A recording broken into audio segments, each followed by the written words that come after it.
सेवारो पुरापुरी 7 दिन यानि कि 1 हप्ता पछाडि फेरि पनि हामी यो साँझमा आइसकेका छौँ कार्यक्रम याक्थुङ मुन्दुम प्रक्षेपणको भाग 20 लिएर।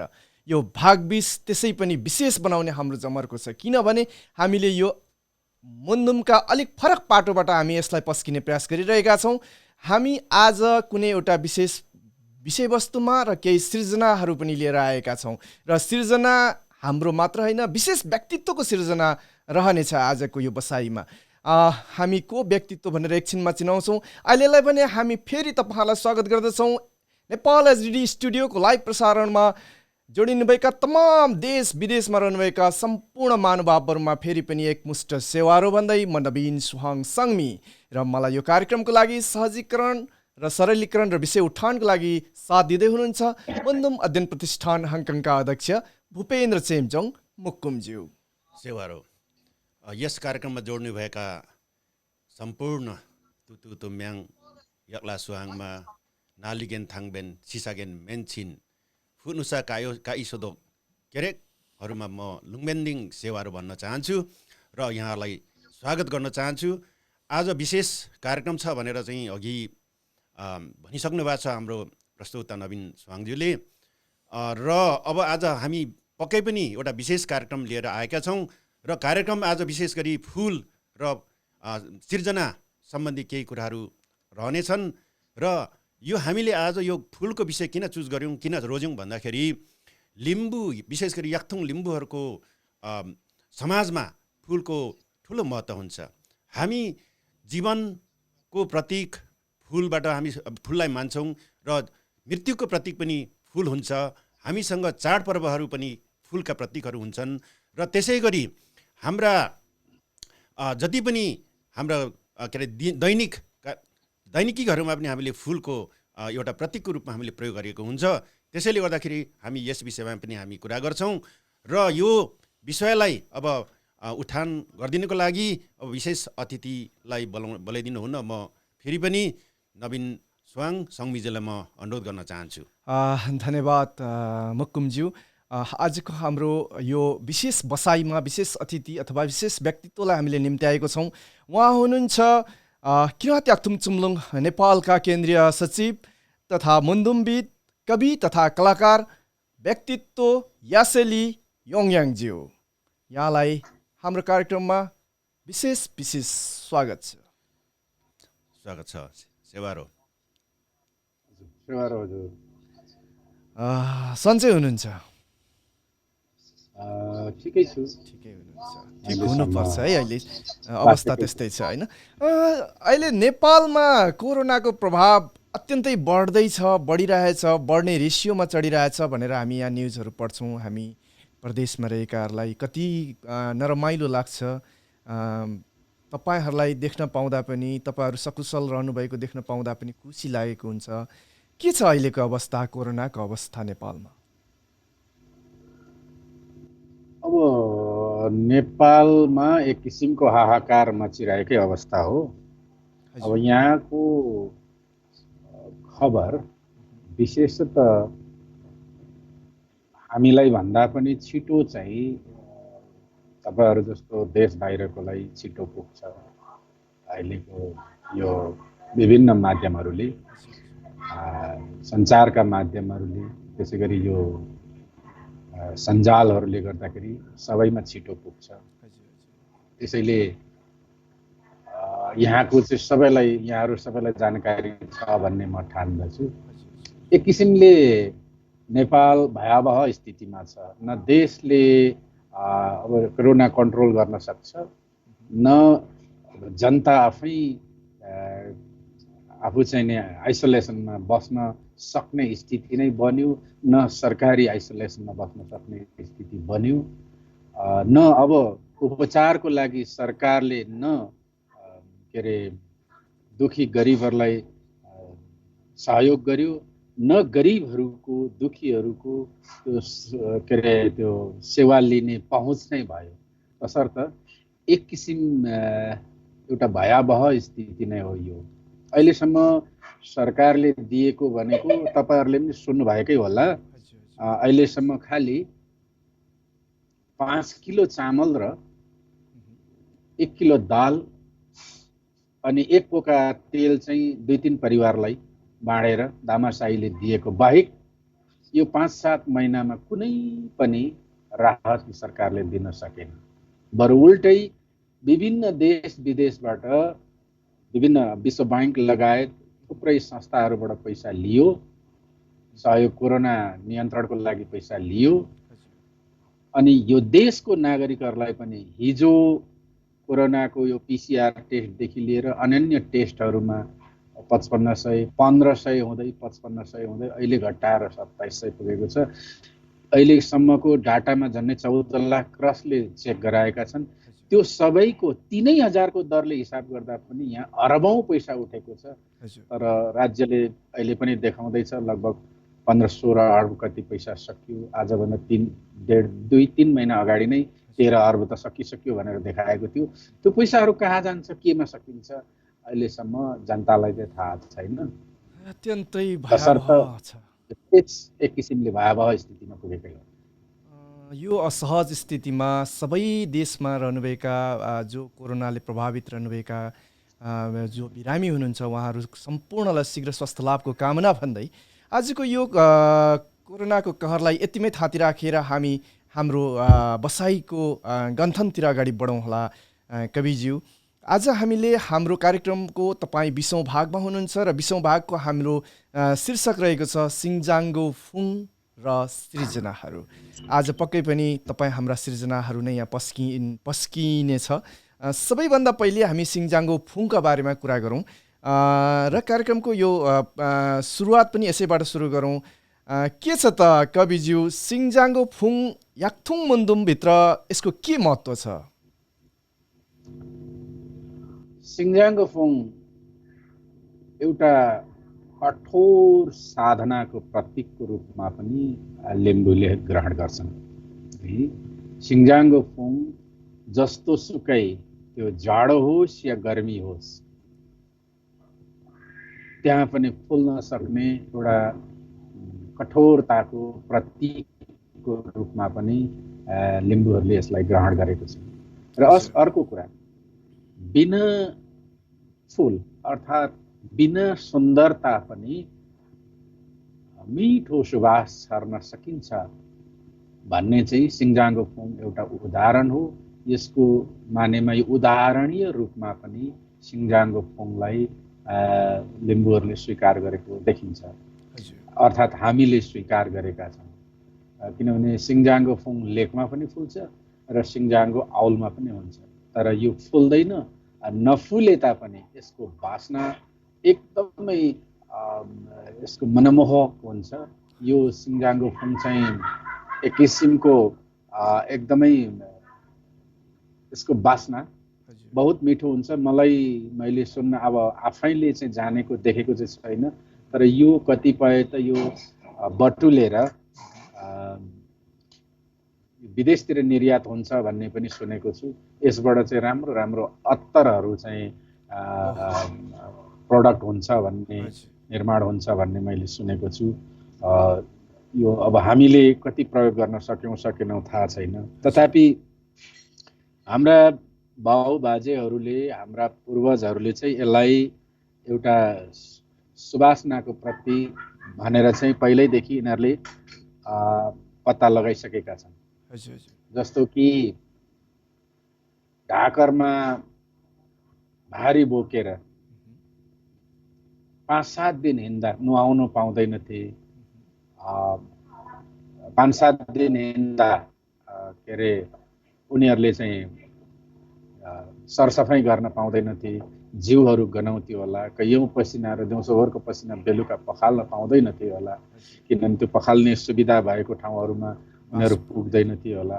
त्यसैले पनि त्यो सुवासहरू मार्नको लागि पनि सिङ्जाङ्गो फुङ यसो बटारेर गोजीमा सिउरेर अर्थात् ढाकरमा झुन्डाएर काँधमा कहीँ राखेर हिँड्ने प्रचलन उस बेला पनि थियो। त्यसो गर्दाखेरि पसिना जस्तो अत्यन्तै के अरे दुर्गन्धित त्यो वासनालाई पनि मार्ने एक किसिमको पर्फ्युमको रूपमा चाहिँ उनीहरूले प्रयोग गर्थ्यो भनेर चाहिँ हामी सुन्न पाउँछौँ। यो मानेमा पनि सिङ्जाङ्गो फोङ चाहिँ एकदमै लिम्बूहरूको एक किसिमले एउटा तर्फबाट हेर्दाखेरि हुन त फुलहरूको आफ्नै महत्त्व छ, तथापि एक दृष्टिले एउटा बाटोबाट हेर्दाखेरि सिङ्जाङ्गो सर्वोत्कृष्ट भएर नै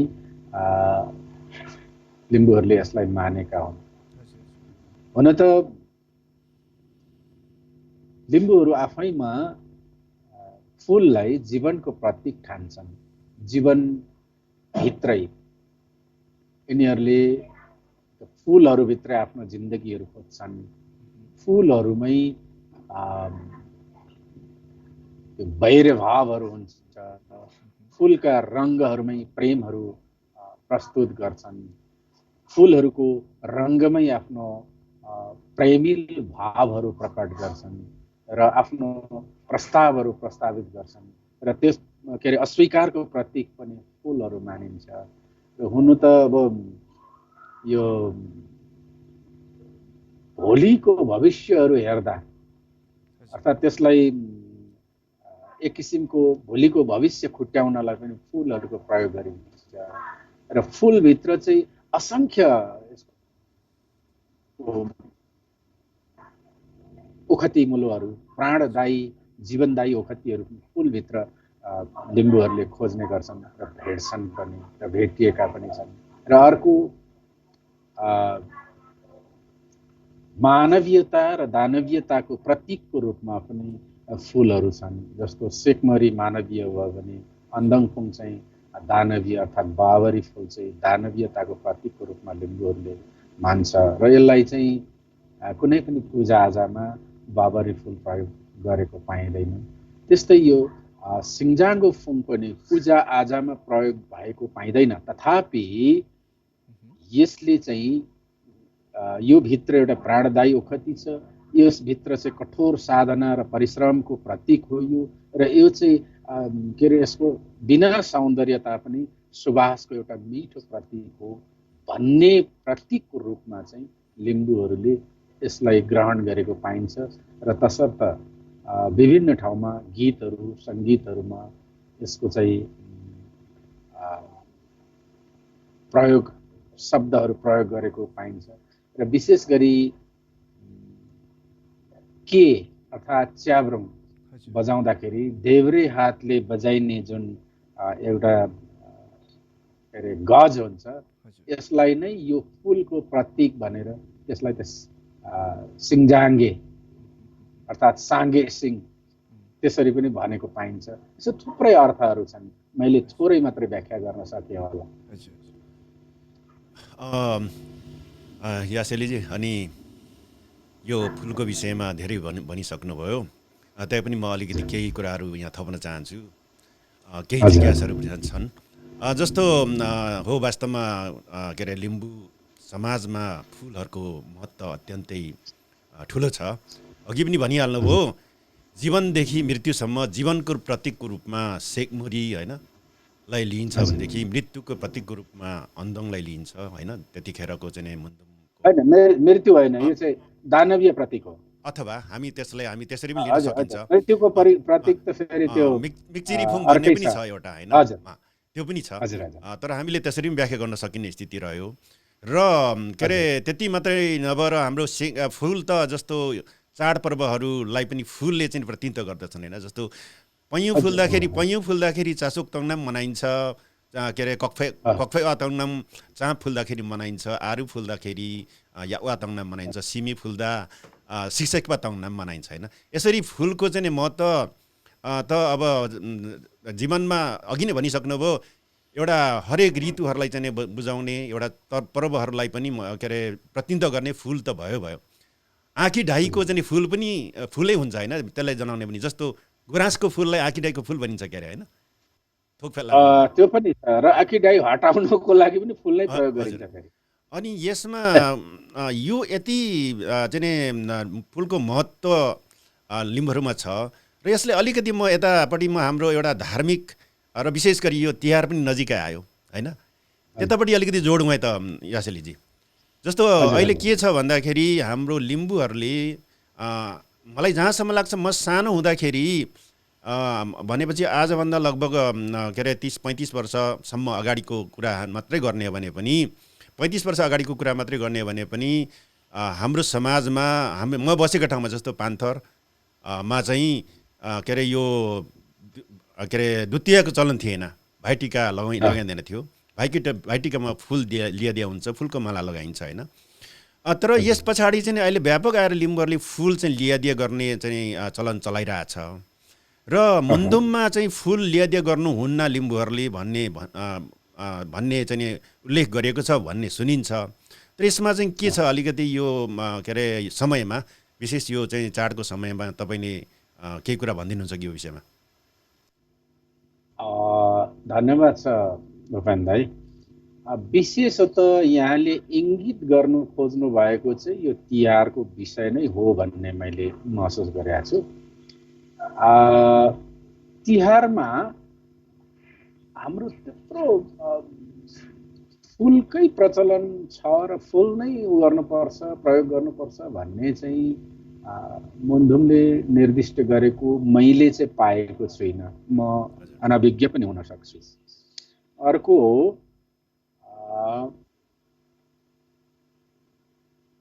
जस्तो भाइटिका र फुल लिने दिनेको चलन छ, यो भाइटिका भन्ने चलन चाहिँ हाम्रो मुन्दुममा त्यो उल्लेख छैन। तथापि यो माक्सेनमा माक्ला तानुले नियन तगी जस्तो लापेरे बेरे केबे बा आवासो 50 हामीन जब के अरे जनताले बलिहाङको मृत्युको खबर पाउँछन्, मृत्यु हुने त्यो कालरात्रि अर्थात् कालो अँध्यारो रात हुनुभन्दा 2 दिन अगाडि त्यसरी चाहिँ मैले संक्षिप्तमा भने, यो कति पुरा हुन्छ हुँदैन, हामी चाहिँ त्यो कालो अँध्यारोलाई तागेर निवाफु माङले हामीलाई तादिगेन सेपमाङमा हाम्रो राजालाई दिएको इङ्घङ अनुसार हामी त्यो माक्सेममा खेदाउन सक्षम छौँ र त्यो अँध्यारोमा मात्रै आउँछु भन्ने तेरो बाचालाई हामी त्यो अँध्यारोलाई नै हटाउन हामी सक्षम छौँ। तसर्थ तिमी चाहिँ नआए पनि हुन्छ भनेर कागलाई खबर पठाउने चलनसम्म हाम्रो भएको हो। र अर्को त्यसको भोलिपल्ट अब त्यो दरबारको वरिपरि चिङजिङना, तागाना, मायुदङ, तेक्किदङ आदि कुकुरहरूलाई चाहिँ खानापिना दिएर पहरेदार राख्ने काम पनि भएकै हो। तर फुलै लगाइदिने, टिकै लगाइदिने भन्ने चाहिँ होइन।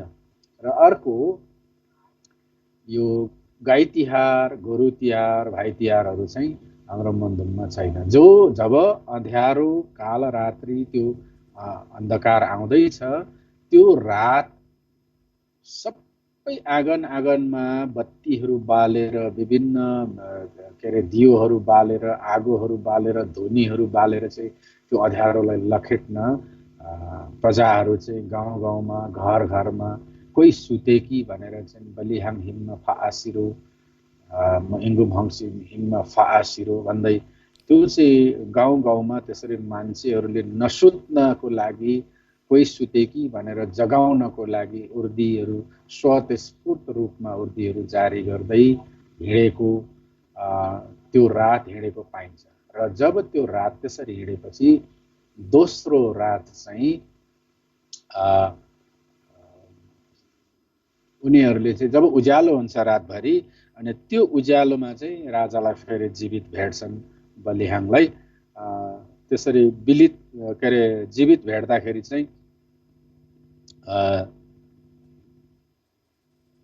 फेरि त्यो खबर लिएर चाहिँ जनताहरू गाउँ गाउँमा, घर घरमा जान्छन् कि म इङ्गुम अंसिन यामोतेहरू, बलिहाङ अंसिन यामोतेहरू, यामोते अंसिरू, लालिङ बाहेकी ते अंसिरू, नामलिङ बाहेकी यामोतेहरू, त्यसरी चाहिँ उनीहरूले चाहिँ जुन झुल्के जस्तै, घाम झुल्के जस्तै फेरि कलिलो भएर फेरि हाम्रो राजा आए है भनेर त्यो खबर पुर्याउने काम चाहिँ त्यो औँसी बितेको रातको उज्यालोपछि त्यसरी खबरहरू गाउँ गाउँमा सम्प्रेषण गर्नु। उस बेला अब सञ्चार माध्यमहरू नभएको हुनाले मान्छेहरू नै जान्थे, गए र त्यो जाँदा जाँदा जाँदा जाँदा जाँदा कति त उतै बास बसे होलान्, फर्किन भ्याएनन् होलान्। त्यसैले भोलिपल्ट फर्किनेहरूलाई त्यो शुभ समाचार दिनेहरूलाई फर्किनको लागि यसो खानापिनासम्म खुवाएर, खाजाहरू खुवाएर, अर्थात् टाढा पुग्नको लागि केही सातो सामल शुद्ध भनौँ, अहिलेको भाषामा हुँदाखेरि त खर्च भनौँ न, उस बेला चाहिँ नाली गुजेन त होइन, त्यसलाई चाहिँ सामान्य केही दिएर चाहिँ उनीहरूले विदाई गरेको पाइन्छ। यो कथालाई पछि अनन्य धर्महरूसँग जोडिएर, अर्को धर्महरूसँग चाहिँ जोडिदिएर, कोही चाहिँ राम र लक्ष्मणको कथासँग जोडिदिएका छन्, कोही हाँसुले र पढुले कुकुरसँग जोडिदिएका छन्, कोही चाहिँ वामन अवतार, बाहुनहरू के अरे यो हिन्दू धर्ममा छ नि, मत्स्यकुर्म वराहश्च नृसिंह वामनस्तथा रामो रामस्य रामश्च कृष्ण बुद्ध कल्की तथैव छ। जस्तै मत्स्यकुर्म वराहश्च नृसिंह वामनस्तथा, यो चाहिँ विष्णुको 5औं अवतार अर्थात् वामनको अवतारसँग पनि जोडिदिएको पाइन्छ। यो सम्भवतः हाम्रो त्यो पर्वहरूलाई, हाम्रो त्यो खुसीको दिनलाई यो चाहिँ एक हिसाबले भन्दाखेरि अतिक्रमित भएको हो कि भनेर हामीले भन्न सकिन्छ यो अवस्थामा।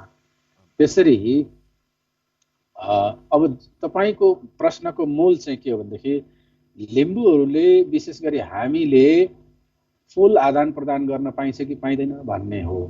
तर जहाँसम्म हाम्रो मुन्धुममा चाहिँ इरेर इधुक्न अर्थात् मुन्धुमको एउटा पात्रले आफ्नो भदाईलाई कोक्रोमा हल्लाइराख्दाखेरि, दाजु भाउजूहरू चाहिँ काममा जाँदा कोक्रोमा हल्लाइराख्दाखेरि त्यो चाहिँ उसले नराम्रो नराम्रो कुराहरू, तिमी चाहिँ नल्याङमा सा, तिमी चाहिँ के गर्न नसक्ने भन्दै हल्लाएको भनेर चाहिँ उसको भाउजू फर्केर आउँदा अचानक त्यो कुराहरू चाहिँ लोरी गाउँदै गरेको सुन्छ र त्यो लोरी गाएको सुनेपछि चाहिँ उसलाई रिस उठ्छ।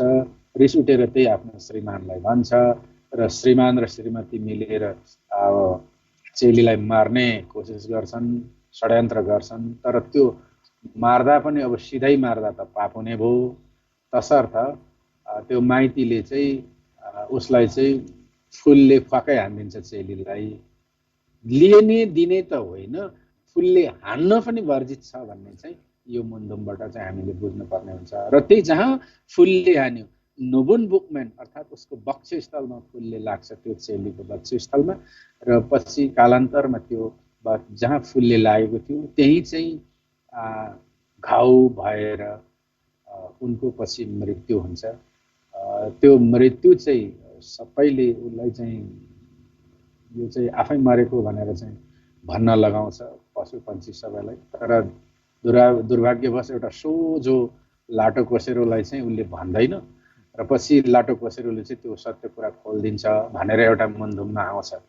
तसर्थ मुन्धुमलाई नै अनुसरण गर्ने, हामी अघि तपाईँको भनाइअनुसार पनि हामी प्रकृतिसँग नजिक छौँ, प्रकृति पूजक हौँ, प्रकृतिभित्रै हामी हाम्रो जीवनलाई खोज्छौँ र प्रकृतिभित्र फुलहरू छन्, त्यो फुलहरूभित्र हामीलाई जीवनका अनेकौँ कुराहरू खोज्छौँ भने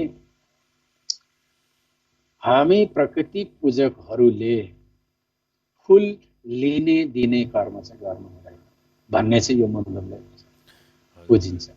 त्यसो भएदेखि वास्तवमा हामीले तिहार मनाउँदाखेरि देउसे भैलो अथवा यो लारिङ्गे नामलिङ्गे खेले पनि हामीले जुन के अरे टीका लगाउने अथवा टीका लगाएर फुल ल्यादै गर्ने काम चाहिँ लिम्बूहरूले मुन्धुम अनुसार हो भने वर्जित गरिएको रहेछ, लिम्बूले गर्नु नहुने काम रहेछ भन्ने कुरो यसबाट हामीले बुझ्छौँ। जहाँसम्म लारिङ्गे नामलिङ्गेको कुरा छ, लारिङ्गे नामलिङ्गेको कुरा त अघि पनि हामीले व्याख्या गर्यौँ। यो त राजालाई बचाउने कुराको लागि हामीले उस बेला हाम्रो पुर्खाहरूले रातभरिमा हिँडे, बलिहाङलाई बचाउनको लागि, अँध्यारोलाई लखेट्नको लागि, किनकि उसको मृत्यु चाहिँ अँध्यारोमा मात्रै आउँछ भनेको छ। तसर्थ त्यो अँध्यारो लखेट्न, सबै जागराम बस्नको लागि, जागृत गराउनको लागि हाम्रो पुर्खाहरू हिँडे र भोलि जब राजालाई जीवित भेटिएपछि त्यो जीवित भएको खबरहरू चाहिँ पुर्याउन हाम्रो पुर्खाहरू हिँडे। तसर्थ लारिङ्गे नामलिङ्गे खेल्नु हुँदैन भन्ने होइन, यो खबर पुर्याउने माध्यमको रूपमा हामीले खेल्न सक्छौँ। तथापि भाइटिका अर्थात् चेलीले माइतीलाई टिका लगाइदिनु पर्ने, माला लगाइदिनु पर्ने चाहिँ यो चाहिँ हाम्रो संस्कृति भित्र पर्दैन होइन, यो संस्कृतिको विपरीत हो, यो हाम्रो मुन्धुमको विपरीत हो। जसर्थ यो चाहिँ पाप कर्म हो र पापजन्य हो, यसले चाहिँ हाम्रो लागि चाहिँ अफाप सिद्ध हुन्छ। यसै पनि हामी भन्न सक्छौँ, अहिलेको हिन्दू संस्कारलाई नै जोडेर पनि हामी भन्न सक्छौँ, माला केटाले केटीलाई र केटीले केटालाई माला लगाइदिनु भनेको त स्वयंवर मात्रै, उसलाई त पति स्वीकारेर मात्रै लगाइदिने हो नि त। उसलाई पत्नी स्वीकार गरेर नै एउटा नारीलाई पुरुषले लगाइदिन्छ, एउटा पुरुषलाई पति स्वीकारेर नारीले पनि स्वयंवर लगाइदिन्छ। के स्वयंवरको प्रतीक लाउने हो त? यो त होइन नि। तसर्थ यो हाम्रो मुन्धुमको त विपरीत भयो। यो स्वयं आफैमा हिन्दू संस्कारको पनि विपरीत हो भन्छु म चाहिँ। ल धेरै धेरै धन्यवाद यासेलीजी। र समय पनि हामीसँग चाहिँ अर्को पनि के अरे दोस्रो भाग पनि छ के अरे सङ्मीजी।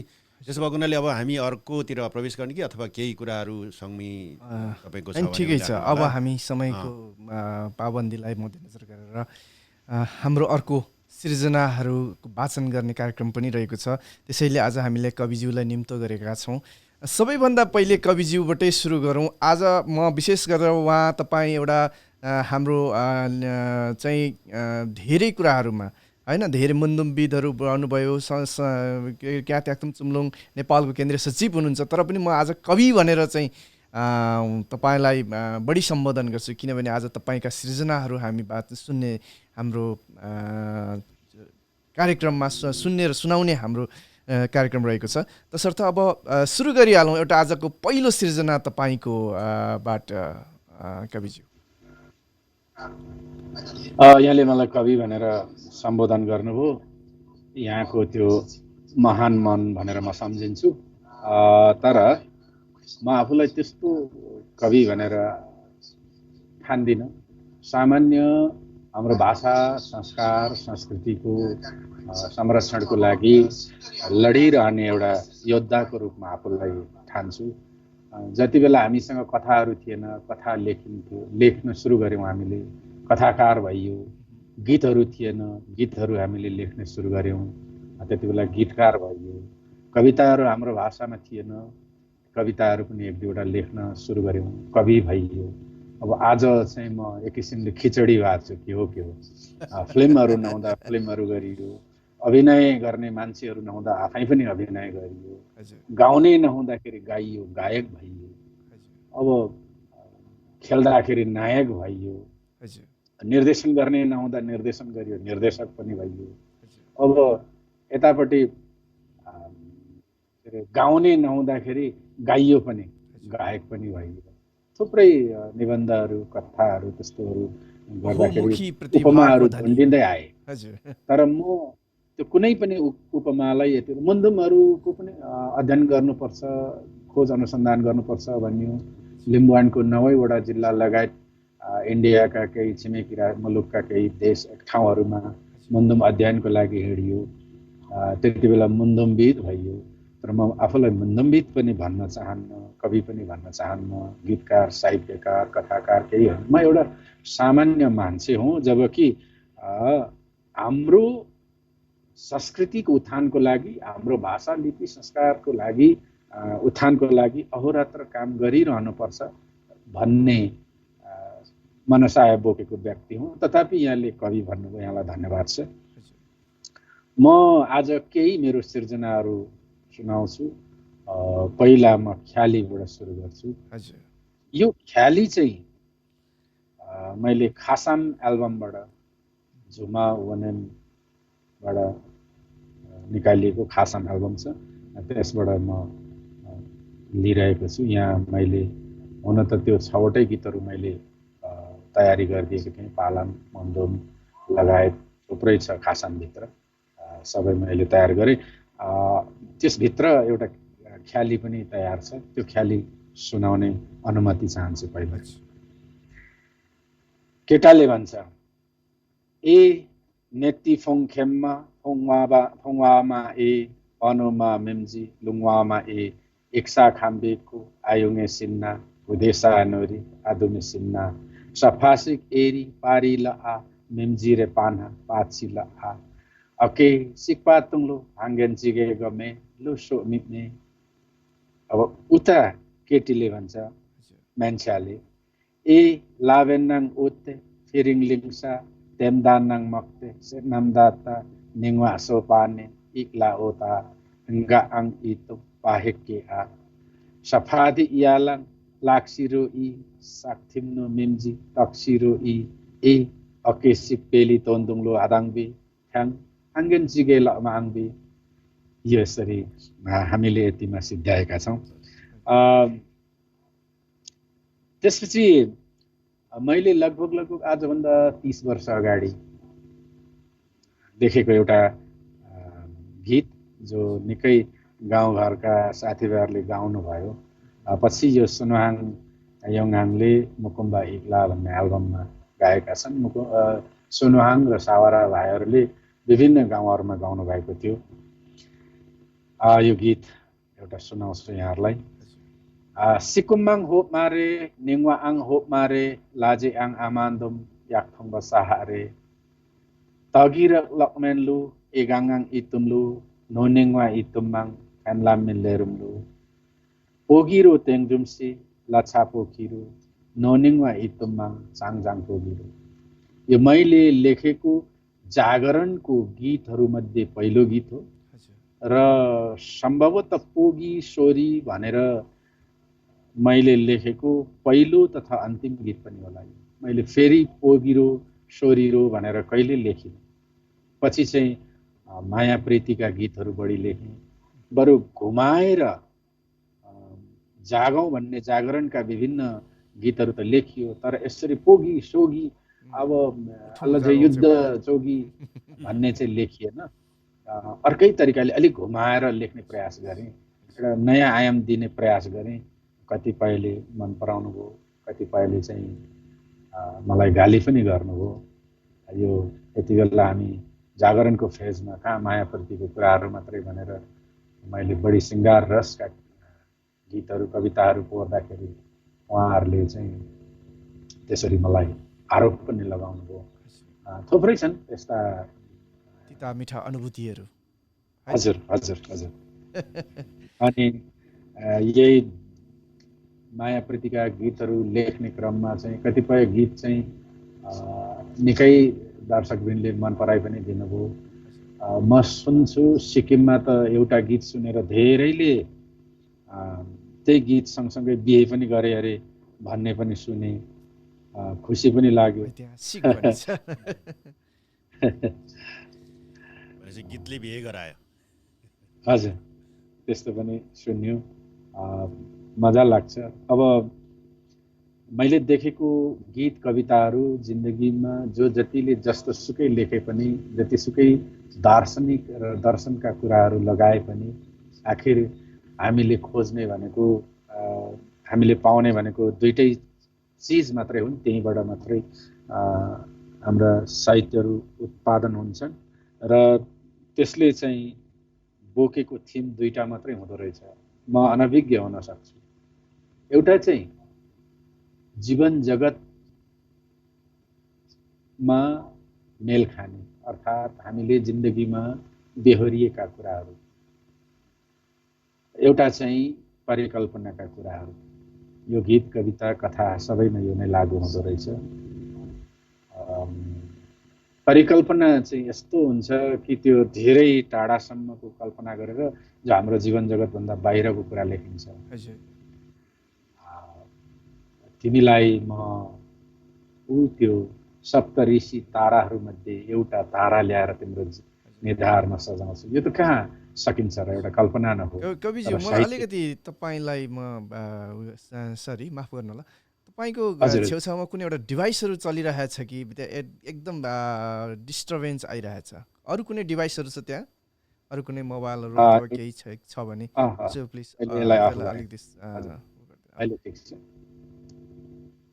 अहिले अफ भयो होला हैन? ल टु बी कन्टिन्यू। सरी। हजुर, यस्तो थुप्रै कुराहरू हुँदो रहेछ।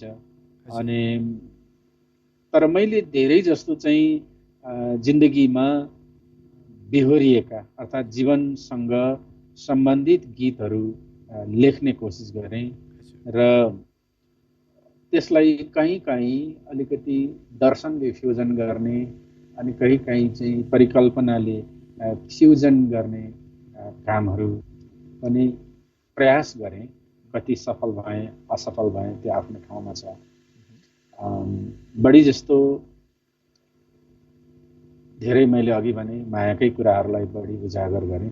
एउटा मैले यो मोन्धुमसँग सम्बन्धित एउटा गीत तयार गरेको थिएँ। सम्भवतः 58 सालतिर होला रेकर्ड भएको। यो मन्जु सम्बाङपे को स्वरमा छ र यो चाहिँ अरुण तुम्बापो मिक्तोकजीको सङ्गीतमा छ। यो अरुण भनेको चाहिँ यो चाहिँ हाम्रो अटल तुम्बापो हो खासमा। उहाँको सङ्गीतमा एउटा गीत बनेको छ। यो नै एउटा परिकल्पनाको गीत हो। बाँकी मैले परिकल्पनाको गीत पनि त्यति लेखेको छैन। यो म अलिकति सुनाउन चाहन्छु। यसलाई सुनाउनुभन्दा अगाडि चाहिँ यसको पृष्ठभूमितर्फ म अलिकति डोर्याउँ। हामी युमाको सेवा गर्छौँ। युमा हाम्रो लिम्बूहरूको साझा इष्टदेवी हुन्। यो आलिसान बङ्गला होस् या सानो झुपडी, चाहे तल खोलाको किनारमा होस् चाहे माथि फक्ताङको उच्च टाकुरा, जहाँ पनि हामी युमाको त्यत्तिकै श्रद्धा गर्छौँ, पूजा गर्छौँ, आराधना गर्छौँ। अनि हामी चाहिँ युमालाई ठुला ठुला कुराहरू माग्छौँ। मलाई आयु देऊ, वर देऊ, शक्ति देऊ, धन देऊ, सम्पत्ति देऊ भनेर हामी माग्छौँ। तर हामीले चाहिँ युमालाई के दियौँ त? यो मेरो मनमा एउटा प्रश्न आयो। त्यसैले यो 58 सालतिर एउटा गीत लेखेको थिएँ। त्यो रेकर्ड पनि भयो। पछि सप्तकोशी एफएमले होला त्यहाँ चाहिँ song of the Limbu song of the year 2060 भनेर घोषणा गरेका थियो। म त्यसको शब्द यहाँलाई सुनाउँछु। युमा जहाँसुकै छिन् तर बिजोग अवस्थामा छिन्। हामी युमा युमा युमा युमा भन्छौँ तर युमालाई खास चिन्न सक्यौँ। युमाको पनि आफ्नो दुःख होला नि भन्ने हिसाबले म यो मेरो शब्दमा चाहिँ युमा बोल्छिन्। ए खेप्सेम्मे ओ इङ्गा युमा माङ आरो ए याक्थुङबासी आफालले कुसिङ आग्नितिले। यो मन्जु सम्बाङको स्वर छ, अटल तुम्बापोको सङ्गीत। ए खेप्सेम्मे ओ इङ्गा युमा माङ आरो इङ्गा युमा माङ आरो ए याक्थुङ बसी आफाले कुसिङ आग्नितिले आफाले कुसिङ आग्नितिले। यो युमाको एक किसिमको बिलाउना। उनी भन्छन् आधकिन हाप्ल हाप्ल तपा माङ्धो थाक्चो लुङ्गोने आसेमी हाप्ल हाप्ल पान्थर यास कुम्मायक्कोने लागेका हिरेसाङ कुसिङ आगेन्नी तिन्न हेनी थकथक वा आसाङ लामदाक आगेम्मे तिन्न ए थिबोङ हाङ्सी आफालले याम्मो केसेप पुन्ने। कुनै बेला युमाले तान बुनेको तानहरू अहिले पनि थाक्चो लुङ्ग छँदैछ, जो हामी धेरैलाई थाहा नहुन सक्छ। यसको संरक्षण सम्वर्धनको त कुरै छोडौँ, त्यो ठाउँमा यस्तो छ भन्ने पनि हामीलाई थाहा छैन। असेमिन हाप्ला हाप्ला पान्थर यास कुम्मायक्को मेरो दियो, जहाँ पहिलो पटक जगजिते खलबले लगायतकालाई आएर युमाले त्यहाँ सेमी बाल्न सिकाएकी थिइन्। त्यो सेमीहरू अब अहिले त सम्भवतः भग्नावशेषको रूपमा पनि छैन। त्यो चाहिँ पान्थर यासको कुम्मायकमा उनले सिकाएकी थिइन्। यसलाई प्रतीक बनाएर मैले लाकेका हिरेसँग कुसङ आगेन नितेन कैयौँ चोटि यसको चर्खा जस्तै विभिन्न समयहरू यामहरू मौसमहरू घुमेर आयो जहाँ म तिमीहरूसँगै नजिकै थिएँ तर त्यो तिमीहरूले चिन्न सकेनौ म तिमीहरूको शरीरमा छु हेनी थपथप वा सँग लामदाग आगेन तिमीहरूको शरीरमा म हरेक क्षण हर पल तिमीहरू सुत्छौ तर पनि तिमीहरूको शरीरको रक्षार्थमा तिमीहरूको शरीरमै बसिरहेको हुन्छु तर पनि तिमीहरूले मलाई स्वागत गर्न सकेनौ अर्थात् मलाई चिन्न सकेनौ यो माको दुःख ए थिबोङ हाङसी अफाल्ले कुसिङ आग्नि अब फेरि कहिले सम्हाल्छौ कहिले मलाई चिन्छौ यम्मा अफाल कसै अब फेरि तलतिर भन्छ नेङ्वाफु फकुथो सेवा चोकी मुइथाई योङारो ए फक्ताङलुङ चङधो इङ्गा हाङवा थाई सेनलेन योङारो ए फक्ताङलुङ चङधो इङ्गा हाङवा थाई सेनलेन योङारो ए Yanghang heke yakthum lumo sakarawa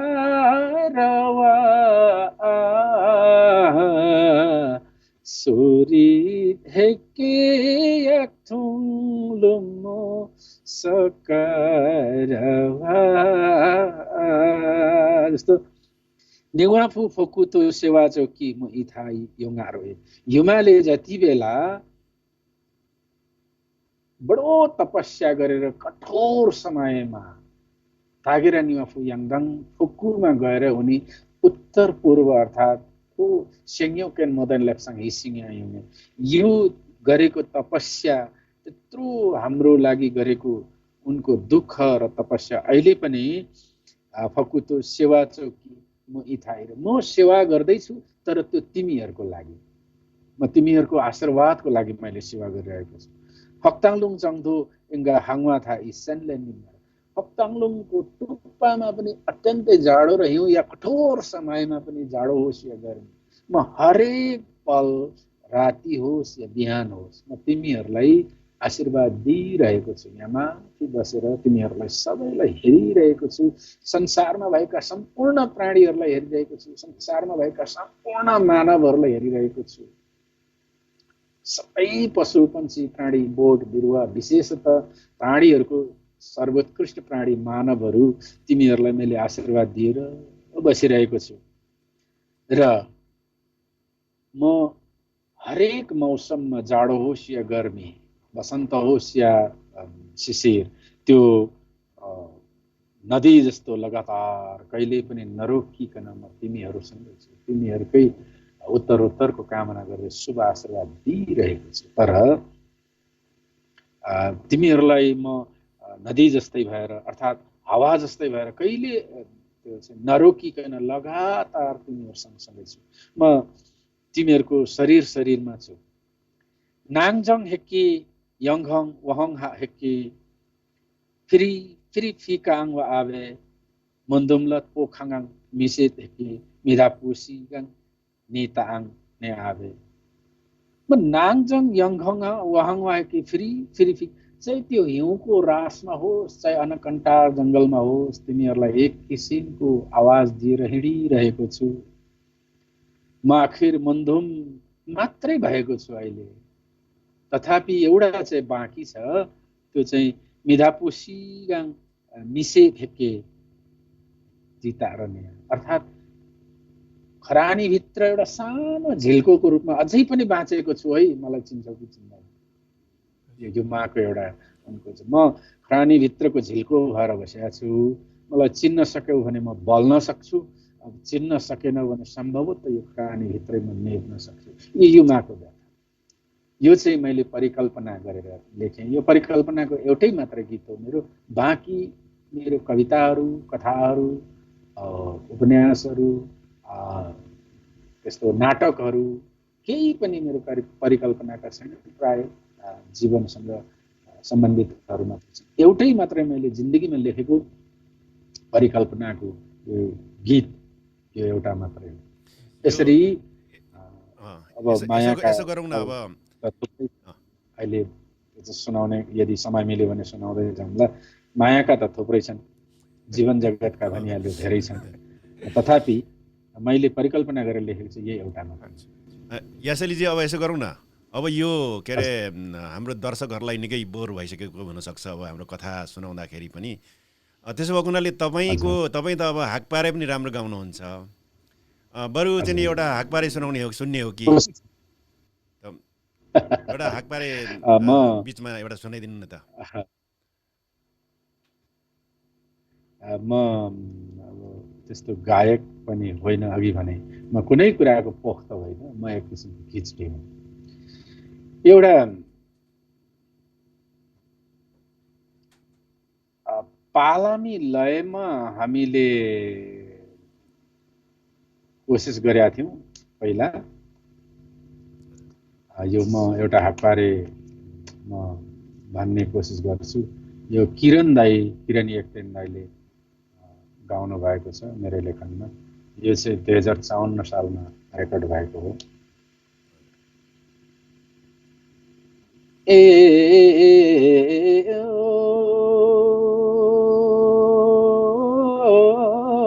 रिल्लो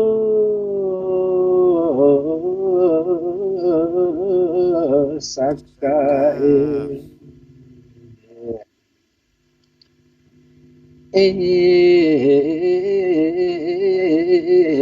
तुतुगेन गरे तुम्यां सासे याक लागेन गरे सुहांमा सासे नाली गरा नु थांबेन सासे ओ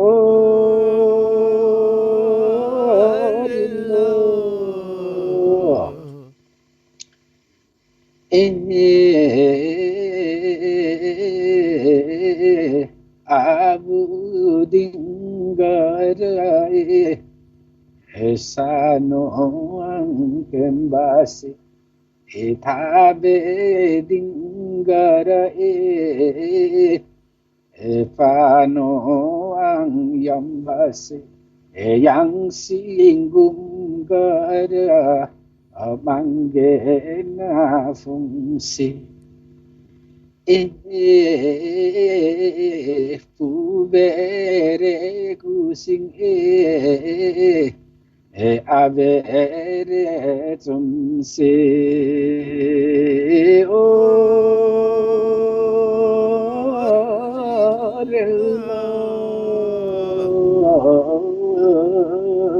सकाए। यसरी सुरु गरेका थियौँ भाइ पहिला हामीले। बडो सुन्दर, बडो मजाको हाकबारे सुनाउनु भयो। हजुर, म कोसिस गर्छु। मैले लिम्बूको नजानेको चाहिँ केही छ जस्तो लाग्दैन, तर जानेर पोख्त भएको पनि केही छ जस्तो लाग्दैन। हामीलाई लाग्छ तपाईँले नजानेको चाहिँ केही छैन जस्तो लाग्छ कि। अनि त्यसो भएर यो तर जानेर पोख्त त्यसो भएर तपाईँलाई यहाँ धेरै अब के अरे समयले साथ दियो भने अलिक धेरै कुराहरू, धेरै पालामहरू पनि छन् होइन।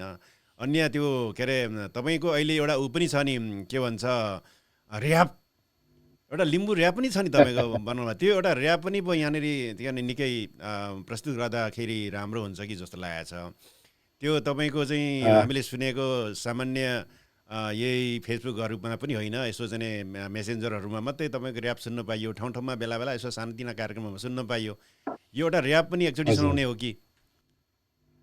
अनि यो हामी अब समयसँगै अलिकति परिवर्तन हुँदै जानुपर्छ भन्ने त हो, तर समय परिवर्तन भयो भन्दैमा आफू चाहिँ परिवर्तन हुनुपर्छ। आफ्नो सम्पूर्ण त्यो संस्कार, संस्कृति, भाषाहरू नै सबै परिवर्तन गरेर लैजानुपर्छ भन्नेमा त म छैन। तर पनि समयसँगै अलिकति बग्ने प्रयास स्वरूप मैले त्यो हाल्न खोजे हुँदै, जस्तै अब भाषै बङ्ग्याएर अहिले त नेपाली त भाषै बङ्ग्याउनु खोजिएको छ, त्यसरी गर्नु हुँदैन भन्ने हो मेरो चाहिँ।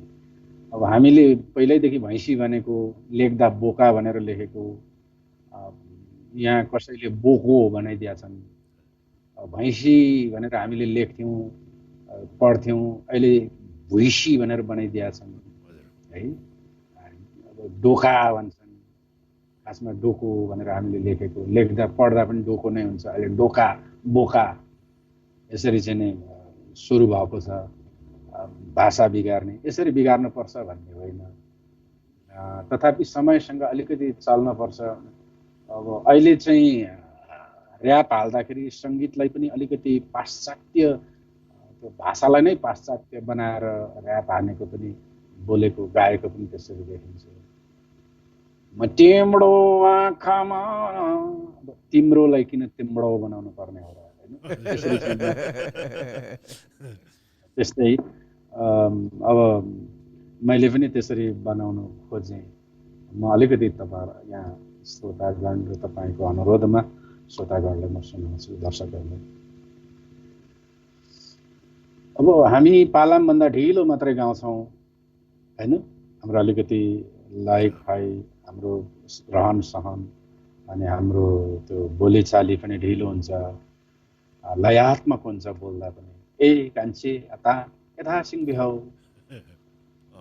के मानुमी मार तुम सिग्याङ वैसिगे थो मा थो डुबु बखङबा भुचुआङ भुचुबेर बच्चा हौ मोमेन्ट भनेर मजाले लयात्मक बोलिन्छ नि। हाम्रो बोलीचालीहरू पनि अलिक ढिलो छ।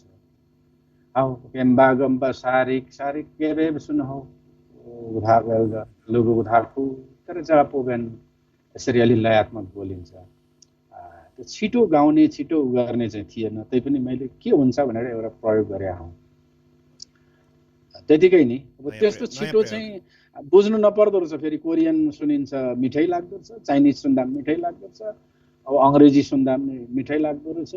हुन त अहिले अब हाम्रो भाषा चाहिँ प्राय यो 4वटा भाषाहरूमध्ये धेरै भाषा लोप भए, व्यावहारिक भाषा अलिअलि थियो, त्यो पनि नेपालीले खान आँट्यो। हुँदा हुँदा छेउमा अङ्ग्रेजीले पनि फेरि कोट्याउन थाल्यो। अस्ति झापामा एकजना बोजू, 2-3जना बोजू आउनुपर्ने केर्खा आउनुपर्ने झिलझिलेबाट मैले केर्खामा रोगेर बसेको, साह्रै ढिलो गर्नुभयो। अनि भरै आइपुग्नु हो, मैले सोधेँ बोजूहरूलाई, बोजू होइन किन ढिलो गर्नुभयो यति साह्रो भनेको। मेम्बे हो कान्छा अनि आङ्दा आङ्दै खा पोर्सेल गुटाएर बाङ फोकमा गर्यो अनि बनाउँदा ढिलो भयो नि। फेरि त्यति बेलै हाम्रो गाउँको लाठ्याहरू कोही पनि साइकलदेखि पनि नलिआउने बा। अब हेर्नुहोस् न, सबै बस टायर साइकल, हाम्रो बोजूहरूले अङ्ग्रेजी बोल्न थालिसक्यो। बसेल गुटाएर बाङमा गऱ्यो र ढिलो भयो। यसरी अब हुन त अब हाम्रो भाषामा छैन त्यो, टायर पनि छैन, बस पनि छैन, हामीले बनाएको होइन, तर पनि अब समयले त्यसरी हामीलाई चाहिँ बोल्न बाध्य गराउँदै लैजाँदो रहेछ।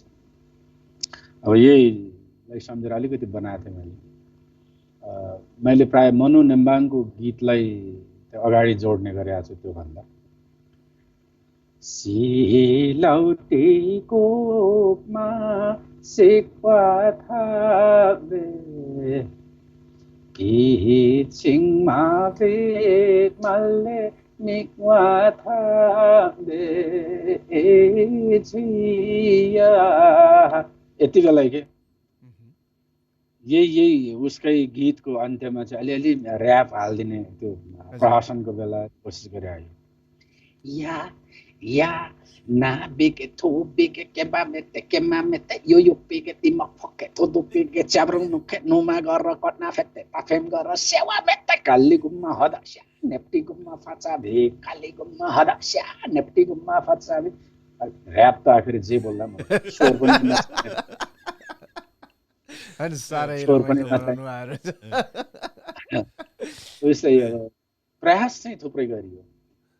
अब पालामा आक्वारे ख्याली गीत सित तुहा तान्के हुँदै अहिले ऱ्यापसम्म पनि प्रयास चाहिँ गर्ने भयो। यो प्रयाससम्म चाहिँ गरौँ न कस्तो हुँदो रहेछ भन्ने हो। अनि यसले त भाषालाई पनि अब प्रमोसन गर्ने भयो नि त। के चाहिँ भनेछ त यासेलीले भनेर चाहिँ बुझ्दाखेरि भाषा पनि आउने भयो। ठिकै छ कविजी। अब के अरे यो आजको यो सृजना वाचनकै क्रममा हाम्रो हजुर हजुर भूपेन्द्र चेम्जोङ मुखुम दाईले पनि केही सृजनाहरू लिएर आउनु भएको छ कि भनेर गोजी छाम्दै हुनुहुन्छ होइन। उहाँ अ, पनि एकजना राम्रो कवि, होइन अत्यन्तै मैले उहाँलाई भन्न चाहिँ खोजेको थिएँ, तर अब आदरणीय दाई हजुर मैले भन्न मात्रै नसकेको। अहिले कार्यक्रम प्रस्तोताको रूपमा यहाँहरू हजुर हजुर समकक्षी हुनुहुन्छ, यहाँले भन्नुभयो सुन्न सुगन्ध भयो।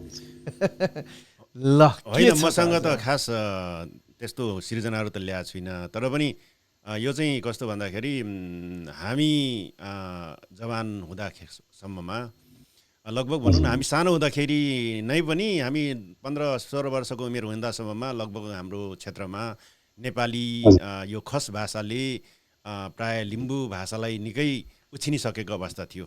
त्यसो भएको हुनाले हामीले गाउने पालमहरूमा पनि अधिकांश चाहिँ नेपाली भाषा, खस नेपाली भाषा मिसाइन्थ्यो र ख्यालीहरू पनि त्यतिखेर चाहिँ खस नेपाली भाषाकै हुन्थ्यो क्या। अनि मैले त्यही सम्झनामा एउटा खस नेपाली भाषामै चाहिँ हाकपारे पनि पो खस नेपालीमै पो गाउने त्यसो भएको हुनाले मैले एउटा चाहिँ यो चाहिँ कस्तो भन्दाखेरि यो पहिले खासमा मैले लेखेर पनि ल्याएको छुइनँ। पहिले यो के अरे आफ्नो मोबाइलमा एउटा सेभ गरेको राखेको छु पहिले। तर यो चाहिँ नेपाली भाषामै छ कि यो चाहिँ, त्यसो गर्दाखेरि हुन त सबै दर्शक श्रोता महानुभावहरूले बुझ्न पनि सजिलो त हुन्छ होला। तर त्यतिखेर चाहिँ कस्तो ख्याली गाइन्थ्यो भनेर चाहिँ एउटा एक किसिमको इक्जाम्पल यो होइन। अब यासेलीजीले त सुनिरहनु भएको थियो, त्यतिखेर तपाईँले अघि लिम्बू भाषामा प्योर गर्नुभएको थियो। हुन त मैले लिम्बू भाषामा पनि केही बनाएको छु, तर यहाँ त्यो सायद मैले यहाँ भेट्दिनँ, यो कता पऱ्यो मैले भेटिनँ, अघि खोज्दा पनि भेटिएन। यसरी चाहिँ यो तपाईँलाई थाहा छ के भन्थ्यो भन्दाखेरि, यसरी सुरुमा ख्याली भनेको त अब अघि तपाईँले भन्नुभयो धान नाच्नुभन्दा अगाडि अथवा एक किसिमको चाहिँ सवाल जवाफ न हो होइन। र त्यसरी कुनै कुनै अवस्थामा चाहिँ यो लामो लामो पनि ख्याली भन्न पुग्थ्यो क्या। अनि त्यो चाहिँ त्यसको एउटा चाहिँ प्रारूप कस्तो थियो त भनेर त्यसलाई म प्रस्तुत गर्न चाहन्छु। आजभन्दा 30-35 वर्ष अगाडिको अवस्थाको यो एक किसिमको ख्याली हेल्यो।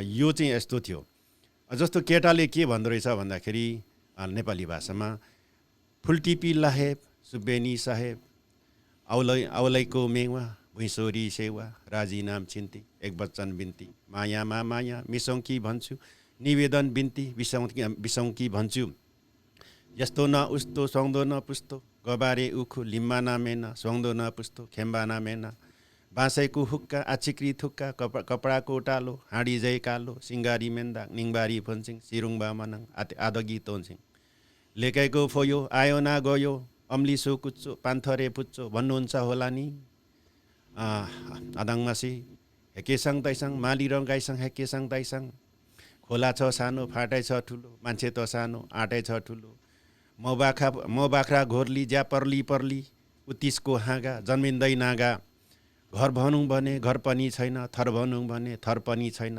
फुलफुल्यो बुकी म जन्मँदै दुखी आङ्लाबारी सक र सक फुपू तुम्बेन अक र अक हातैको नारी तिरुम्ला जारी दुखीको भाग्य के हुन्छ आज्ञा सुनचाँदी धनले सफा त्यो मनले छानछानी पैसा गर्नुहोला एक बोली विचार भन्नुहोला दुनवटा गिन्ती बिसाए बिन्ती रो सेवा रो भनेर यसरी चाहिँ यो छोरा मान्छेले चाहिँ एकतिरबाट भन्ने गरिन्थ्यो।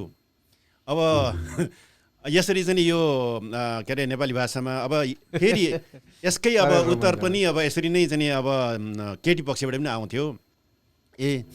अब यसरी चाहिँ आउँथ्यो सेवारो भनेपछि केटीले फुलटिपी लाहे जुसुब्बा साहेब फुलाइको रङ्ग क्या मजासँग तानबुने थोली सुनेको बोली फुलाइको माला उनेर ल्याउँदा लुवाको बोली सुनेर ल्याउँदा सुपारी सस्तो सुहाउँदो न पुस्तो छानछानी पैसा गने झैँ लाग्यो सुहाउँदो न पुस्तो भने झैँ लाग्यो दाम पैसा गन्छु दुखीले भन्छु आँखाको नानी नरुच्ने घाँसको 3 लोटा पानी ह भन्नु गोरु छ भन्नु मान्छे घाँस खानु दुखले घाँस खाएको मात्रै भए पनि छिनगारी होइन जिउभरिसम्म हलगोरु नारी जोर बाँधिकन थाकथाकमा यर्जेम बसुङला पेर्जेम तारालाई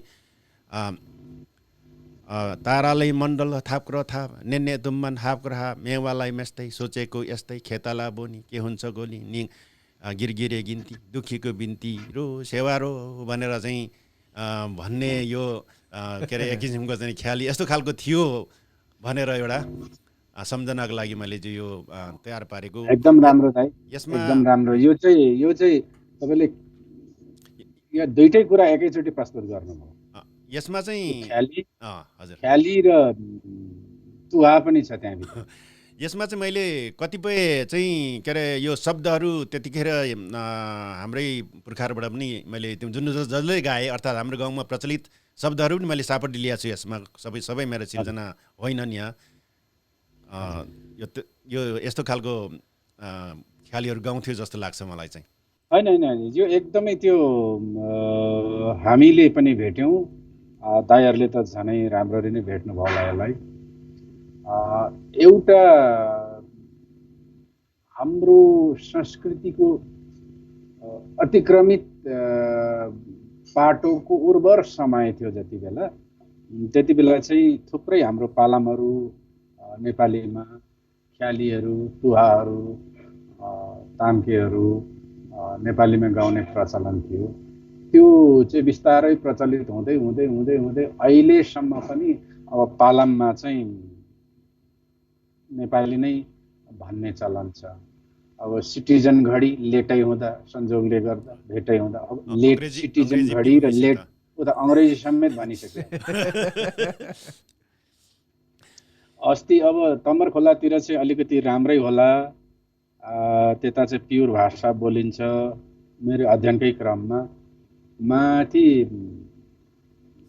गएँ अनि त्यहाँ चाहिँ अक्कल हाम्रो भाषामा चाहिँ नि पालाम हुन्छ होला भन्ठानेर म पनि धान नाच्न उभेँ। साथीहरूलाई मैले अनुरोध पनि गरेको थिएँ, अलिक बुढी पालाम जान्ने खालको जति म रेकर्ड गर्ने र उहाँहरूले नदेखिकन रेकर्ड गर्नु छ भनेर मैले अनुरोध गरेको थिएँ। त्यस्तै आउनुभयो बेलुका हामी बसेको ठाउँमा। उहाँहरूबाट पक्का पालाम आउँछ होला भनेको त उहाँहरूले त प्योर अङ्ग्रेजीमा पालाम भन्नु। हजुर, अनि उहाँहरू के भन्नुहुन्छ भने ओपी आङ्क्युए सोल्टिजुए भन्नुभयो। अब यसो भएपछि चाहिँ अब अतिक्रमितको चरम सीमा हामी सबैमा लागू भएछ भन्ने खालको मनमा नै एक किसिमको खिन्नता पनि जाग्यो।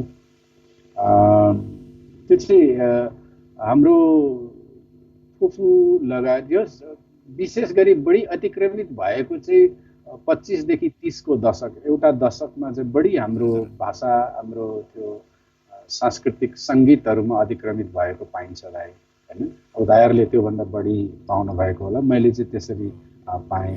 यो 25 देखि 30 को एउटा दशक, यो 10 वर्षमा चाहिँ भयङ्कर धेरै हाम्रो संस्कृतिमाथि अतिक्रमित भएको छ। अहिले बुढापाकाहरूले अब आकबारे गाउँदा बुढापाकाहरूले पनि नेपाली नमिसाएर गाउनै सक्नुहुन्न है। अब हामीले गाउनै नसक्ने स्थिति आयो। पालाम आफैमा पालाम अर्थात् पानले कुलाम यो त हाम्रो भाषामै हुनुपर्ने हो, तर कसरी त्यस्तो भयो भन्दाखेरि त्यो सबै अतिक्रमित कुराहरूबाट हामी प्रभावित भयौँ। बोल्न पनि सजिलो भयो, सबैले बुझ्ने पनि भयो। अनि एक जमानामा त यस्तो पनि 35 to 45 को दशकमा होला, दाइहरूलाई अझ राम्रो थाहा छ, लिम्बू भाषा बोल्यो भने त पाखे होइन्छ भन्थ्यो नि। हजुर, यो चाहिँ विशेष गरी तपाईँले भने जस्तो 25 देखि लिएर म त अझै भन्छु यो बढी मात्रामा अतिक्रमित भएको चाहिँ 25 देखि लिएर 40 को बिचमा हो। किन त्यतिखेर के भयो भन्दाखेरि त्यतिखेर चाहिँ एक किसिमको के अरे पुनर्जागरण भन्दा पनि एउटा शिक्षा क्या, नेपाली शिक्षा यो के अरे खस भाषाको चाहिँ प्रचार प्रसार त्यतिखेर सबभन्दा धेरै भयो, किनभने स्कुलहरू त्यतिखेर त्यो बिचमा सबभन्दा धेरै खुलेछन् जस्तो लाग्छ। त्यसले गर्दा त्यो अवस्थामा सबभन्दा पहिले हामीले नेपाली भाषा घुसाउने पनि हामी नै हो। हामीले चाहिँ नि त धान नाचको चाहिँ त्यो सर्कलमा चाहिँ के अरे गएर चाहिँ लाइब्रेरीलाई गाउने पनि हामी नै हो भनेपछि हामीले नै वास्तवमा त्यो ठाउँमा घुसायौँ भनेपछि हाम्रै पालाका मान्छेहरूले बढी अतिक्रमित गर्यो कि भन्ने चाहिँ छ है यहाँ मेरो चाहिँ विचारमा। र एउटा कुरा फेरि यता समय पनि हाम्रो सकिन लाग्यो यासेलीजी, अनि यहाँ हाम्रो सङ्मी नवीन स्वाङ उहाँ पनि चाहिँ एकजना त राम्रो कवि हुनुहुन्छ है, उहाँले राम्रो कविता लेख्नुहुन्छ। आज सायद उहाँले लेख्नु भएको छ लिसनर। तपाईले कविता लेख्नु भएको छ, गुड लिसनर भएर आछु। ठिकै छ, समयले नेटो काट्नै लाग्यो हैन। कविज्यू, आज तपाईको एउटा कविता जो ढिलै भए पनि सुन्न मन परेको कविता चाहिँ म आज तपाईलाई अनुरोध गर्छु। ढिलो चाहिँ भयो, दशैंको शुभकामना भन्ने एउटा कविता छ तपाईको भनेर, एकदम यो भाइरल कविता भनेर सुन्नमा आएको छ। आज त्यो कविता सुनाएर तपाईको सृजनाको बिट मारौँ न, कसो होला? ठिकै छ, म यसलाई सुनाउने कोसिस गर्छु। अस्ति एउटा भिडियो बनाएर फेसबुकमा पनि राखेको थिएँ। धेरै साथीहरूले इनबक्समा मलाई गाली पनि गर्नुभयो, तर त्यो गालीलाई पनि म स्वीकार्छु, किनभने उहाँहरूको नजरमा सम्भवतः म गलत हुन सक्छु। तर मेरो नजरमा मैले त्यो देखेँ र त्यो लेखेँ। त्यो कविता चाहिँ नेपालीमा छ। यो विशेष हिन्दूभन्दा पनि अहिन्दू साथीहरूलाई चाहिँ मैले शुभकामना दिन खोजेको। मेरो कविताको शीर्षक छ दशैंको शुभकामना है साथी। ओ साथी, अनगिन्ती पशु पन्छीको रगतमा लतपदिँदै मासुको पिस पिस बनेर दैलैमा दशैं आइपुगेको छ। तिमीलाई दशैंको शुभकामना है। दशैं यता पूर्वमा 1831 को तसल्ली मुलुकी लालमोहर टेकेर, यता पूर्वमा 1831 को तसल्ली मुलुकी लालमोहर टेकेर 1912 देखि जंगी निशानासँगै लिम्बू सुब्बा र राई थरी मुखियाहरूको अस्तित्वमाथि रक्तपात मचाउँदै जिब्रो लाग्दैन, अर्थ थाहा छैन, तर पनि संस्कृत मालश्री गाउँदै बडो उल्लासका साथ रामलिहाङ र रिदामाको सुकेको रगतमा कालो अनि घुर्मैलो भएर सुरु भइसकेको छ दशैं। समस्त राई लिम्बू याक्खा विशेष सहितका सन्तान 8 परियाहरूमा दशैंको शुभकामना है। उता पश्चिमतिर त्यस्तै 1616 मा राजा खड्का मगरको बलिसँगै सुरु भएको छ दशैं। उता पश्चिमतिर त्यस्तै 1616 मा राजा खड्का मगरको बलिसँगै सुरु भएको छ दशैं। अझै कयौं मगरहरू यसपालि पनि बलि चढ्नेछन्। हर साल कयौं मगरहरूले खड्का मगरको नियति भोग्नु पर्नेछ। उमङ्ग साथ तिमी दशैं मनाऊ है। ओ मगर साथी, दशैंको शुभकामना है तिमीलाई। पर गुरुङ बस्तीहरूमा 1826 देखि नै हरेक घरको दैलोमा रक्त रञ्जित हस्ते छापसँगै उन्मत्त भएर दशैं नाचिरहेको छ। पर गुरुङ बस्तीहरूमा 1826 देखि नै हरेक घरको दैलोमा रक्त रञ्जित हस्ते छापसँगै उन्मत्त भएर दशैं नाचिरहेको छ। यता नेवार बस्तीमा त कृतिपुरे नाक कानको थुप्रो लागेकै दिनदेखि सिधै गोर्खाबाट हरेक वर्ष औपनिवेशिक सङ्गीन फुलपाती आउँदैछ।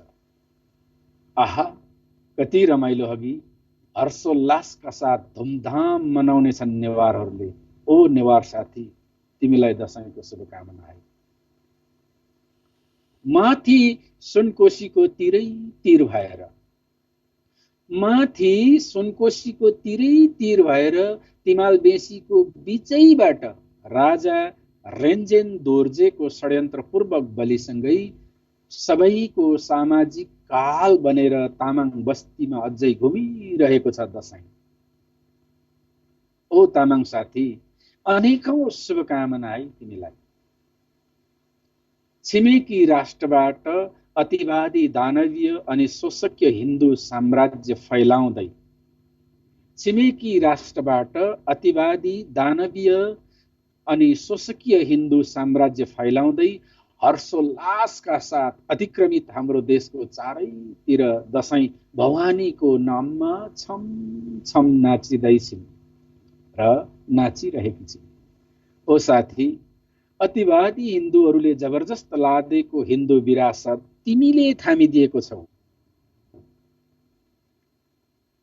ओ साथी, अतिवादी हिन्दूहरूले जबरजस्त लादेको हिन्दू विरासत जो तिमीले थामिदिएको छौ, हिन्दूहरूको महान चाडको अवसरमा शुभकामना तिमीलाई, शुभकामना तिम्रो सन्तानलाई, शुभकामना तिम्रा सन्तानलाई, भारीका भारी शुभकामना है दासत्व स्वीकार्ने तिम्रो महान मनहरूलाई। धन्यवाद। यसरी साह्रै राम्रो, साह्रै चेतनामूलक, ऐतिहासिक कविता, ऐतिहासिक मितिसहित सबै इतिहास समेटेर बनिएको एउटा दशैंको कविता। खुसी लाग्यो, अत्यन्तै राम्रो लाग्यो। यहाँलाई यो यस्तै रचनाहरू फेरि फेरि हामी सुनिरहन पाऊँ होइन। यहाँले सुनाइरहनुहोस्। हामी सबै देश विदेशमा रहेका हामी सबै दर्शकहरूलाई यो कविताको एउटा रसस्वादनले नयाँ ऊर्जा थपेको छ। हामी साँच्चै किन आज दसैँ मनाइरहेछौँ भन्ने व्यक्तित्वहरूलाई पनि एउटा झापड पनि हुनसक्छ होइन। ठिकै छ, समयले अलिकति नेटो काट्यो। अब हामी कार्यक्रमको मेरो तर्फबाट सामान्य अनुरोध मात्रै हो, यसलाई झापड नसम्झ।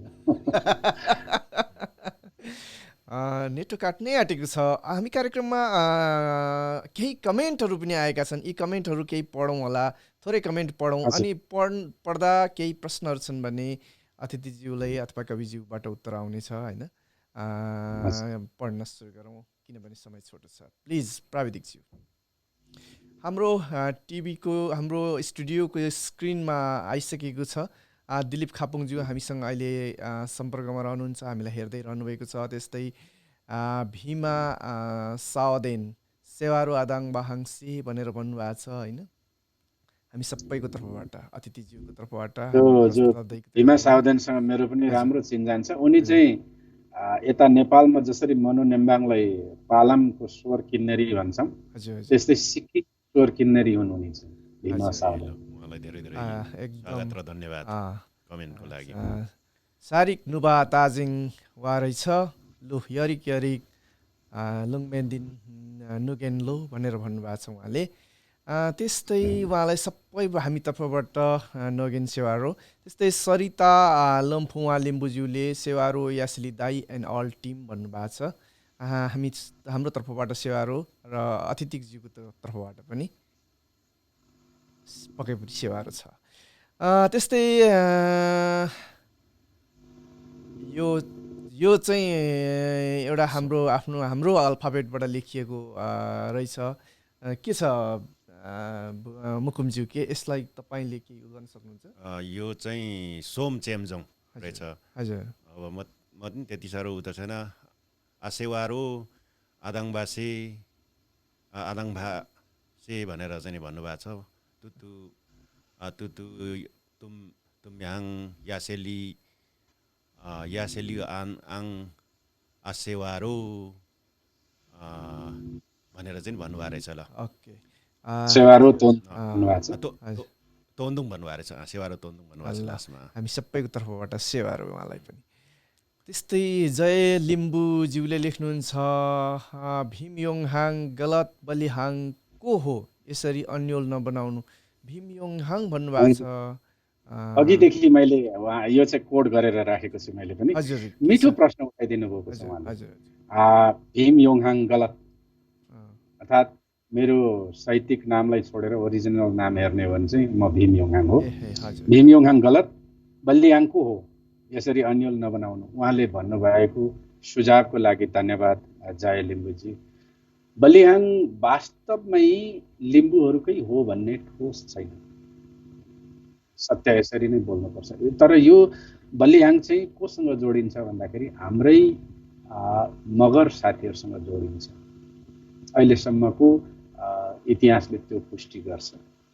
तसर्थ हिजो यो बलिहाङ मैले चाहिँ ताप्लेजुङ जिल्लाको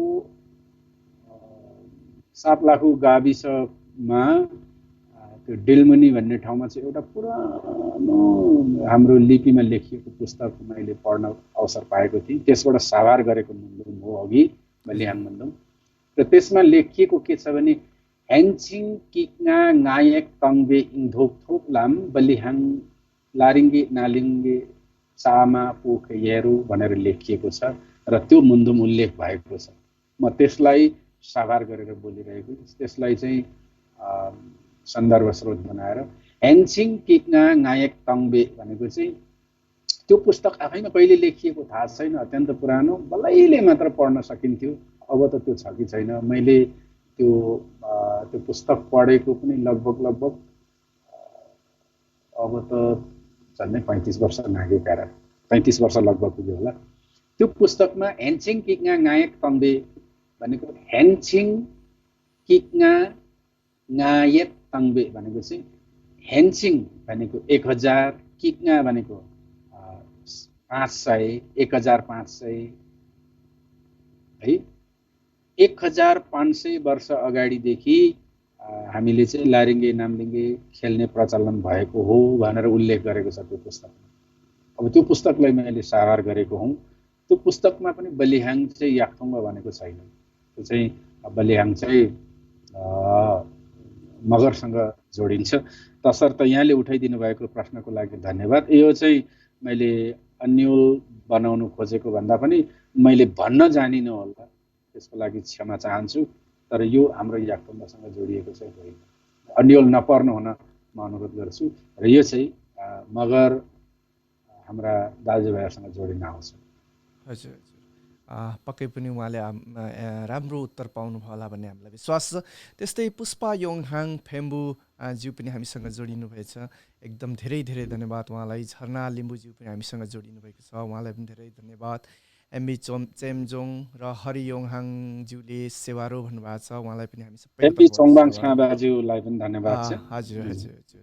जस्तै युवराज सार्कीज्यू पनि सेवारो भन्नुभएको छ, हामी सबैको तर्फबाट तपाईँलाई पनि सेवारो।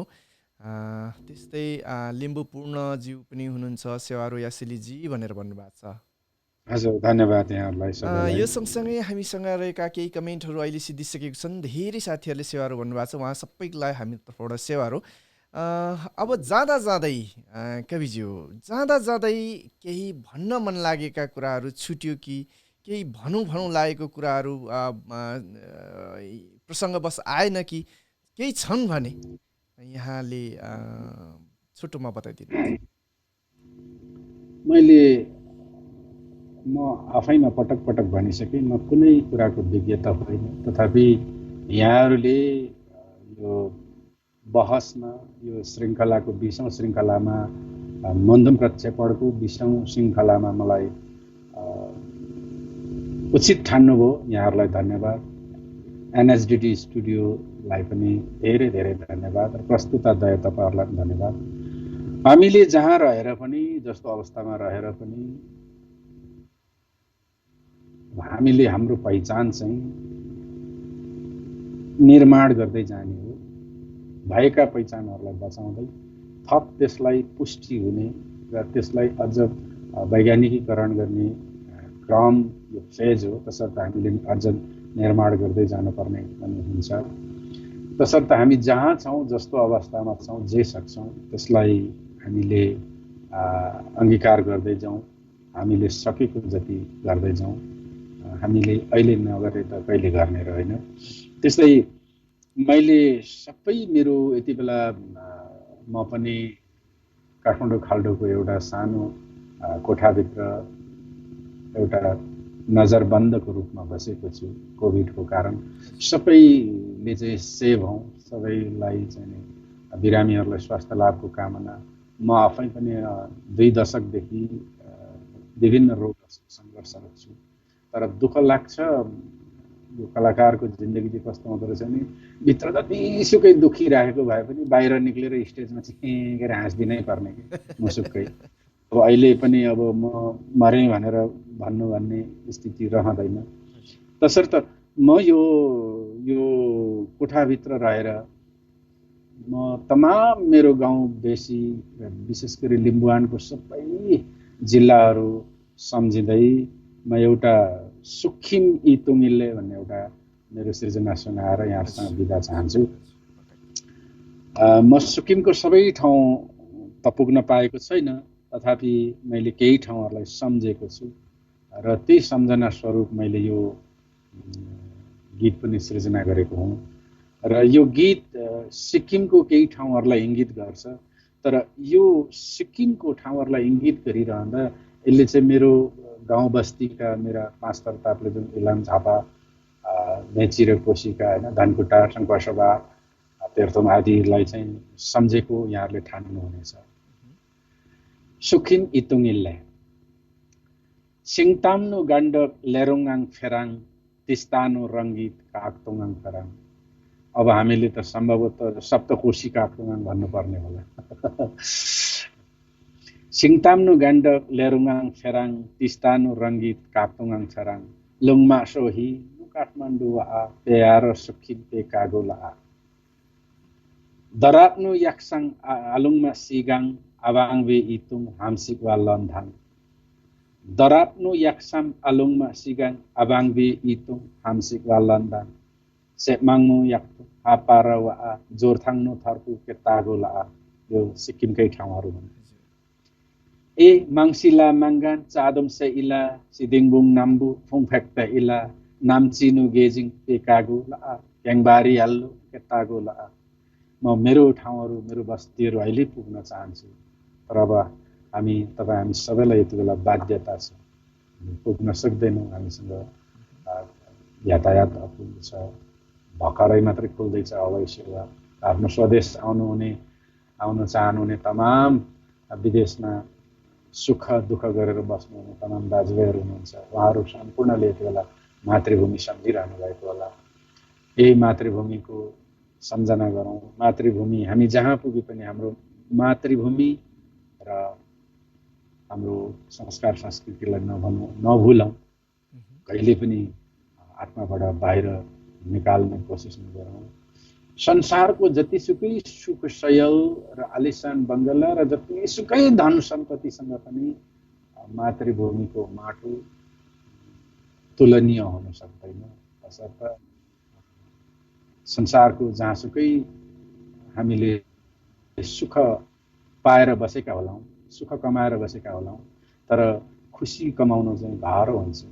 त्यो खुसी आमा र मातृभूमिमा मात्रै छ। तसर्थ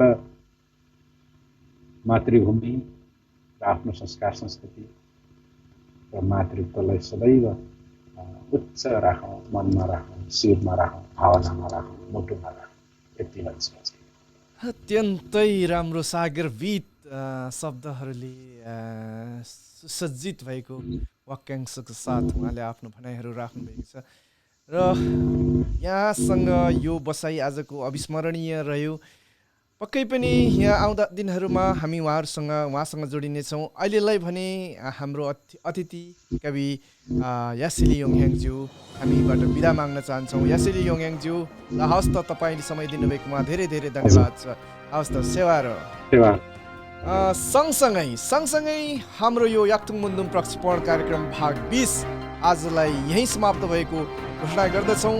सम्पूर्ण महानुभावहरूमा सेवारो भन्दै सुस्त रहनुहोस्, स्वस्थ रहनुहोस्, व्यस्त रहनुहोस्। आगामी हप्ता फेरि अर्को कार्यक्रम लिएर म र प्रस्तुता भूपेन्द्र चेम्जोङ मुकुमदाई र प्राविधिक मित्र देवमान तुम्बाम्पेज्यू तिनैजना विशेष कार्यक्रम लिएर फेरि आउनेछौँ। अहिलेलाई पनि सेवा रो।